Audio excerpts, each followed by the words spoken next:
Você parou para pensar a respeito da decisão que o Hugo Motta tomou agora pela manhã? Ele deu uma declaração a respeito ainda daquela questão do deputado delegado Ramagem. Aquelas decisões da Câmara dos Deputados que tinha suspendido o processo no Supremo Tribunal Federal e a decisão do Supremo Tribunal Federal. Por que o Hugo Motta está assim bastante atormentado em relação àquela decisão? Por quê? Porque houve uma maioria significativa de 315 deputados. Essa maioria é o suficiente para aprovar a proposta de emenda constitucional. E você tem uma turma do Supremo Tribunal Federal, que são 5 ministros, então são 315 versus 5. Isso, sim, gera um certo constrangimento político. Por quê? Porque os representantes do povo eles têm uma visão bastante diferente daquilo que os ministros supremos estão decidindo. Isso é só questão técnica? Olha, questões técnicas eu não vou discutir nesse vídeo, mas o que temos que pensar é o seguinte: existe sim um problema na relação entre os poderes. Esse problema na relação entre os poderes não é apenas entre o poder legislativo e o poder judiciário. É um problema que remonta a coisa de 5, 6 anos atrás, quando você teve uma relação conflituosa entre esse poder Supremo Tribunal Federal, que é o judiciário, e o Poder Executivo.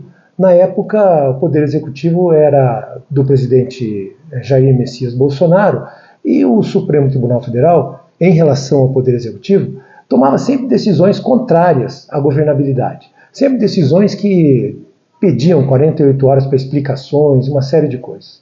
Então, a relação conflituosa estava entre o Poder Judiciário e o Poder Executivo. Naquele momento, o Poder Executivo, Jair Messias Bolsonaro, tinha até uma relação bastante articulada com o Poder Legislativo, que é a lógica do presidencialismo. No presidencialismo, o Poder Executivo e o Poder Legislativo são eles que formam a governabilidade. A entrada do Poder Judiciário nesta equação é péssima. Por quê? Porque desequilibra a harmonia entre os poderes. O Poder Judiciário ele não está autorizado a ser esse poder político que fica conversando com deputados, tomando café, fazendo jantares. Não é o papel do Supremo Tribunal Federal. E o que a gente percebe é um ambiente bastante diferente agora com o governo Lula. Por quê? Nesse governo Lula, o Poder Judiciário ele está praticamente dando governabilidade para o Poder Executivo.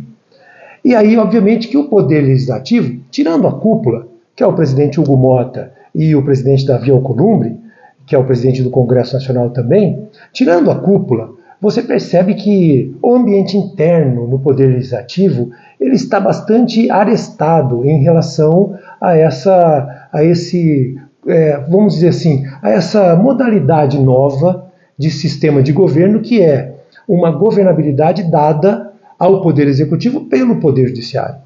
A gente pode observar, por exemplo, nesse momento em que a gente tem aí esse escândalo do INSS, o presidente da República se dá o luxo de sair do Brasil, ir para fora, para a Rússia, para a China, e a questão política, ou seja, isso é uma crise política. Mas essa questão, essa crise política, não foi dado 48 horas para o presidente se explicar sobre questões do INSS. Aliás, alguns ministros declararam, inclusive, que essa questão do INSS ela é ruim para a imagem do governo. Ela é pior do que aquela do PIX, ainda do deputado Nicolas Ferreira. Então, veja, ministros do Supremo, eles estão preocupados exatamente com aquilo que a gente pode chamar assim de imagem do governo. Por quê? Porque você observa, sim, uma relação muito próxima entre o Poder Judiciário e o Poder Executivo. O Poder Legislativo, tirando a cúpula, ele já percebeu isso. Representa o povo, conversa com as bases, e é nas bases que você tem exatamente a formação das vontades. Então, eu diria para você que hoje no Brasil, nós tivemos uma situação em que o sistema presidencialista está caminhando de um relacionamento entre o Poder Executivo e o Poder Legislativo e ele está trazendo para essa relação o Poder Judiciário. Isso não é bom. Por quê? Porque não é local para o Poder Judiciário estar aí vinculado a esse ambiente político que é o ambiente de quem representa o povo, de quem tem voto, de quem é eleito para isso, que são os deputados, os senadores, o próprio presidente da República e não ministros togados.